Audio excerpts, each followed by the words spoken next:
Assalamualaikum warahmatullahi wabarakatuh. Alhamdulillahirabbil alamin. Segala puji bagi Allah yang telah memberikan kita kesempatan sehingga kita bisa belajar ilmu yang sangat penting di dalam Islam, yaitu ilmu hadis.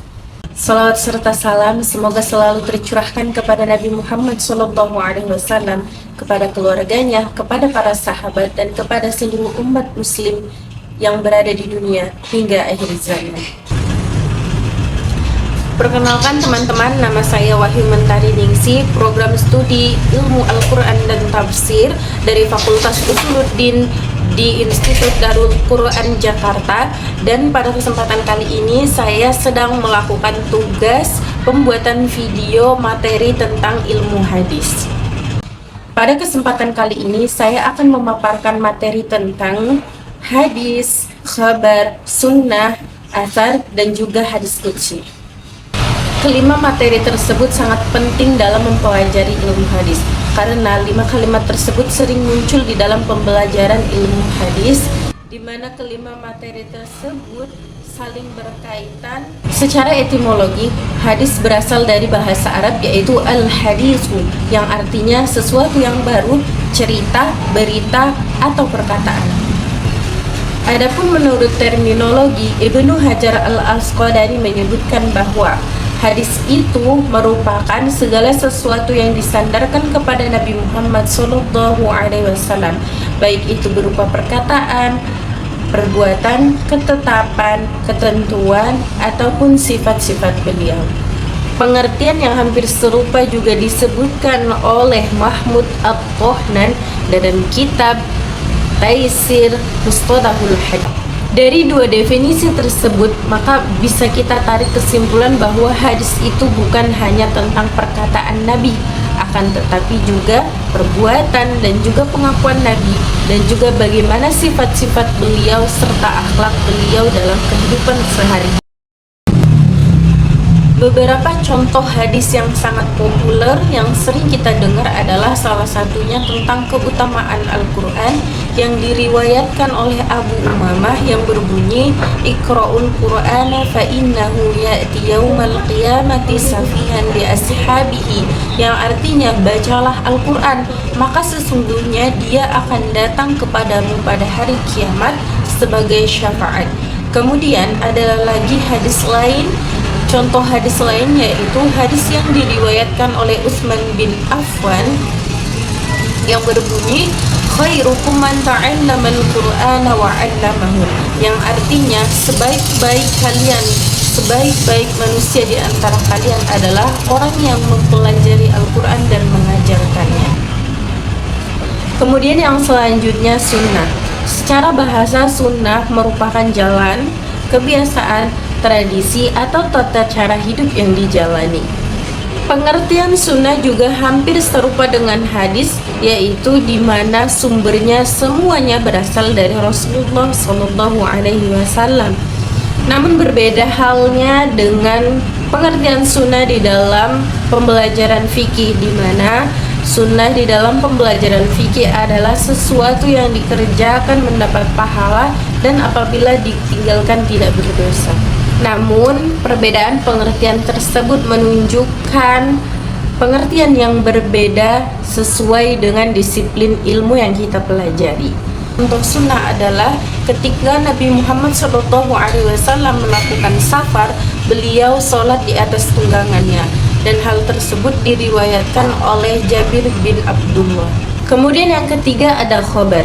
Secara bahasa, khobar merupakan berita atau informasi. Namun di dalam ilmu hadis terdapat dua perbedaan dengan istilah tersebut. Pendapat yang pertama mengatakan bahwa khobar itu sama dengan hadis, sehingga kedua kalimat tersebut bisa digunakan secara bergantian. Pendapat yang kedua mengatakan bahwa khobar itu lebih umum daripada hadis. Jika hadis itu khusus yang disandarkan kepada Nabi Muhammad SAW, sedangkan khobar itu bisa dari Rasulullah SAW, bisa dari para sahabat dan juga para tabi'in. Contoh khabar adalah potongan hadis. Ada salah satu potongan hadis yang berbunyi, sesungguhnya Islam dibangun di atas 5 perkara. Ini yang disebut dengan contoh khabar. Kemudian selanjutnya ada asar. Secara bahasa, asar merupakan bekas, peninggalan atau jejak.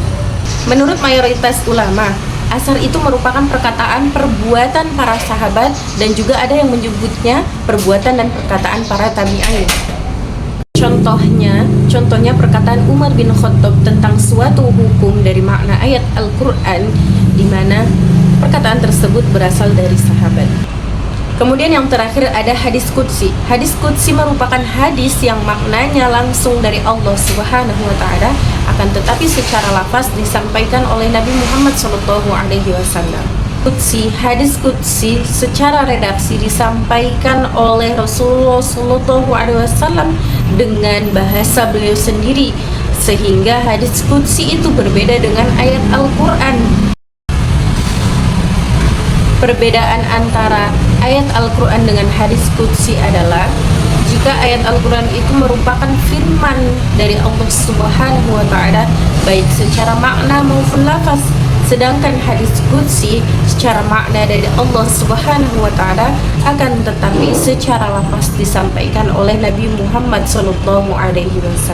Dan Al-Quran juga merupakan mukjizat yang tidak bisa ditandingi oleh siapapun, sedangkan hadis qudsi bukanlah suatu mukjizat. Kemudian perbedaan selanjutnya, ketika kita membaca Al-Quran setiap hurufnya, setiap ayat-ayatnya menjadi pahala, sedangkan hadis qudsi ketika dibaca dia tidak mendapatkan pahala.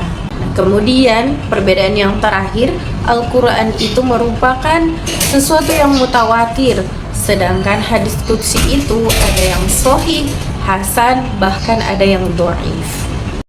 Salah satu contoh daripada hadis qudsi adalah yang diriwayatkan oleh Abu Dzar Al-Ghifari radhiyallahu anhu yang berbunyi, "Wahai hambaku, sesungguhnya aku mengharamkan kezaliman atas diriku dan juga aku mengharamkan kezaliman atas diri kalian antara kalian, maka dari itu janganlah kalian saling menzolimi." Misalnya seperti bagaimana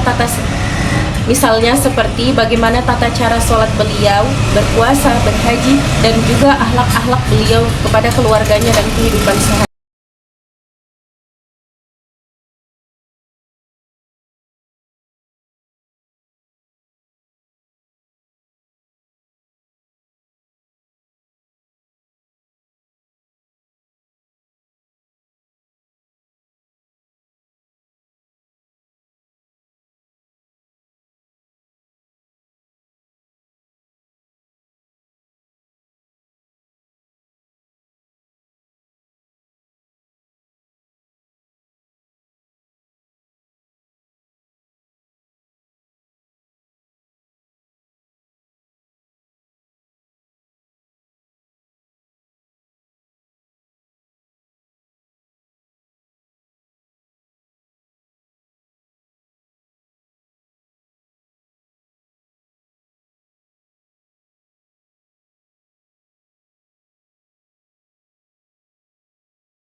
Pembahasan kelima istilah tersebut itu merupakan menjadi pondasi dasar untuk kita mempelajari ilmu hadis, dimana agar kita tidak keliru dalam memahami hadis, khabar, sunnah, asar, dan juga hadis qudsi. Semoga dari penyampaian saya tersebut bisa membuka jalan untuk kita agar lebih giat lagi dalam mempelajari ilmu hadis, di mana hadis-hadis dari Rasulullah SAW juga menjadikan sumber hukum bagi umat Islam. Barakallahu fikum, syukran jazakumullahu khair, wassalamualaikum warahmatullahi wabarakatuh.